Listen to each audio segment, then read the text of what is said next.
We're here with Armada again, the EVO 2018 runner-up for Super Smash Bros. Melee. It was a really good top 8, and I think it was a very challenging top 8 for all the top players. It kind of echoes what you and I talked about yesterday about newer guys, or not just newer, but the non-gods, the previous under 6, really having a great year and kind of on their come-up. Reflecting on what you just played a couple hours ago, how do you feel? I feel pretty good, all things considered. I was really close getting out at 13th place yesterday, playing as Muji King. So crawling my way back all the way to the grand finals. For the 4th year in a row, actually, I can't complain. I always aim for first, obviously, but yesterday it looked really rough. And for a while, I did not even think I was going to make top 8, but the energy from all the people that really want to see me succeed, that helped me so much. And today, when I woke up, I felt like I had a good run in me, which, I don't know, it doesn't always happen for me because, sleep issues and stuff. But today I was waking up and I felt like, all right, today we can make some history. And it almost went that way. That match with Plup was very emotional, I feel, for him especially. And it was a great match. I think that he broke. And we talked yesterday kind of about what your how you keep yourself kind of composed. What would be your advice to other players who are now kind of being put in these moments, ones that you've been in so many times before, and that big giant stage? What would be your advice to them on how to make it better and kind of take all that in and make sure that you keep yourself composed in good moments? For me personally, I try to not overthink stuff. I feel like a lot of things, it's like people, how do you say, they're making a bigger deal out of it than it has to be. Like, sure, you're playing in front of a lot of people, but at the same time, it's still the same game that we have played for so many years. Like, I played this game since I was a little kid. Just because other people are watching doesn't change anything within the game.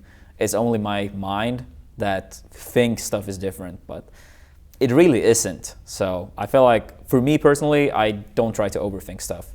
It's the same players, it's the same game, the same characters, and the other things is just my mind trying to play tricks on me. And I think that's the biggest issue for a lot of people. Instead of they're afraid of an outcome that they don't even know about. They are basically trying to live in the future, but the future haven't even happened yet. So I just try to stay in the moment and not think about all these things, because I feel like it doesn't help, at least not for me. Last time you lost in EVO was 2 years ago, and it was grand finals loss to Hungry Bucks. Very emotional win for him in a good way. I remember you sitting in the banquet chair and just face palming, disappointed. Today it looked like you weren't feeling the same way. Why is that different? It's very different because of a lot of reasons. At EVO 2016, obviously HBox played fantastic and he deserved a win, but it was in my grasp so much more. I pretty much won all of my sets leading up to grand finals very convincingly. Or I think I had one very close set with Smash God actually in the second round of pools. But despite that, everything else was very clearly in my favor. And even against HBox, I was up 2-1 in the first set, and he gets a Smash DI on the up air. So one missed Smash DI, and it would have ended there. And then in the second set on Dreamland, once again when I'm up 2-1, I miss an input, and then I lose again. So it's it was so much closer in a way. So it was my tournament to lose. Today, it felt like it was my tournament to win. I almost got out in 13th. I had a 2-1 against Sane for 9th, a 2-1 against S2J for 7th, a 2-1 against HBox for 4th. So it was a lot of close calls. So I can't really complain, all things considered. And also, I lost 3-0 in Grands. And even though it sucks in one way, it's still it hurts more when you're at one hit away from winning it all. Today, EVO crowned a champion for Melee that has never won an EVO. There's only 4 of you that have ever done it. And it's someone that you have a pretty solid relationship with. You guys have played against each other in Europe before you started coming to the U.S. more frequently. Played each other a lot over the years. What was it like to see Leffen win, and how do you feel about his victory? No, I'm very happy for Leffen. We do have a pretty shaky past, but in the previous few years, we have truly become friends, and we do both help each other. And I think it's great for, Smash in general, that it's not only the US. For a while, it was like only the US, then it was me in the US. But now, in the past few years, it's truly been like Leffen added to that group as well. So even though I obviously wanted to win myself, if I didn't win, Leffen is the one I wanted to win. So, and also in the recent years, since Melee came back to it, it's 3-3 between Sweden and the US. So that's also pretty cool. You switched to Peach in that grand final set at the end. He was better than you at Fox, which is surprising to me because you've been one of the best Foxes in kind of the game's history since you started picking up the character. What was he doing right today? Oh, it was a lot of things. I would say especially a lot of defensive stuff. Like he got like slide offs on platforms. It was like a lot of things to make it harder for me to combo him. And he was just like on fire, to be honest. He played. He had a good comeback in his Hunger Box. He pretty much destroyed Plop, I think at least, because every time I looked around, it looked like he had a very convincing lead, except for one game that it seemed like he clutched out. And I also think he was more prepared for the Fox Ditto, not to make any excuses, but for me, going into the top 8, I knew I have 2 characters, and I have so many different matchups for both my characters, like Peach against S2J, Peach if I play Mango, Fox if I play Plop, Fox if I play Hunger Box. This is like a lot of switching between my characters, and also like I couldn't really work on every matchup today, and sadly my first Fox Ditto games of today was in grand finals, so that was a bit sad, but all things like taken into consideration again, it's still completely fine for me. But Leffen also is a pretty rough player for me to play against. I feel like partly it might be because when he was an up-and-coming player, I was D1 in Europe for him to beat, while for me it was more like the American players, overseas. So I feel like he has a really good understanding of my style.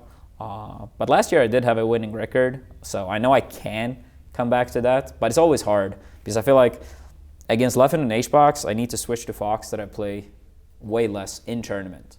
Against other players, when I play Peach, that's the character I normally play more. So like dual maining, it can be nice for consistency, but it can be hard to always bring out peak performance with both characters when you have to do a switch. So that's one of the issues. So I feel like playing against Leffen, like it adds to how difficult it is for me to play against him, because if he plays against me, he knows that, oh, it's Fox Ditto, and he only plays Fox. While for me, even if I know it's a Fox Ditto, I might not have played nearly as much Fox. But it's a trade-off. It's a trade-off for sure. Mr. Wizard has sort of hinted, barring threatened, that there's a chance that next year there's only one Smash game. With Ultimate coming out in December and Nintendo presumably putting a lot of money behind their esports initiative with that game, I would say there's probably a higher chance this year more than ever that Melee doesn't come back. And as a 2-time EVO champion that has won this, you've obviously placed very well among the ones that you haven't won. What would it mean if EVO no longer included Melee? It would mean a lot for our game in a negative way. EVO is by far the best tournament in terms of reaching out to non-smashers.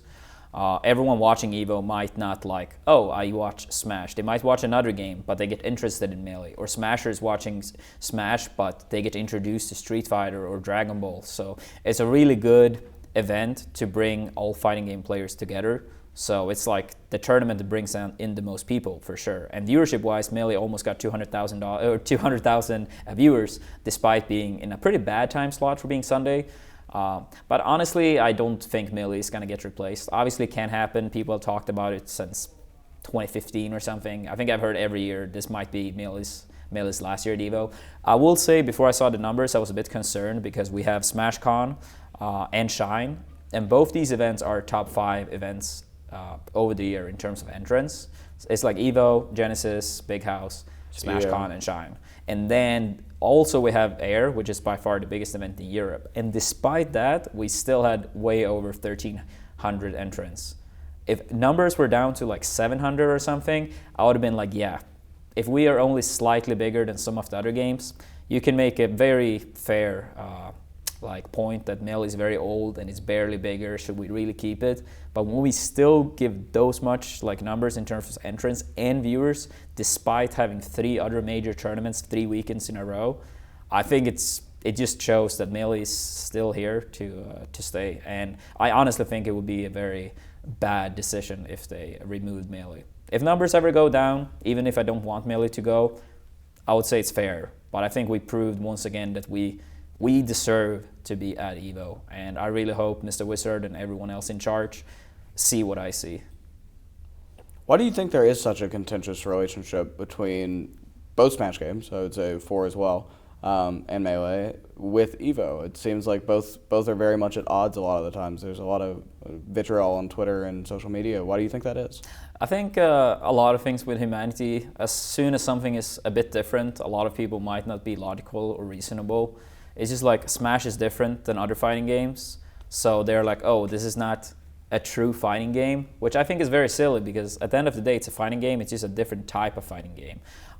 So a lot of people, I don't know, it's probably being included with everyone else, like the old school era of grassroots, like it was a thing to hate on Smash. Even Smash within our own games have had that history, which is bad, but it's true that players hate on like different games, like, oh, you played a new Smash game, this one sucks compared to Melee, or new players being like, oh, you're stuck in the past, you play Melee. So I feel like it's just like a lot of negative stigma, but since some people start doing it, a lot of people follow, so they're included in that group. But I feel like more and more people understand and respect each other's games, even if it might not be the game of your preference. It's still like, I really respect all the other fighting game players, and I really feel like they respect me and my game as well. And I think long term it's just like the way it should be. Like you never hear football players complain about ice hockey players, like, oh, why do you play this sport? Like it's so bad. So I feel like we are getting thirder and thirder. Like it's getting better and better for sure. But I don't know, Mr. Wizard, I feel like sometimes maybe he makes decisions to get more people to talk about EVO. Like if he says this is Melee's potentially last year at EVO, then everyone will talk about, oh, is this Melee's last year at EVO? You see so much stuff on social media. So my prediction is that it might be a business move, even though I not entirely agree with it. I could see his reasoning if that's his point.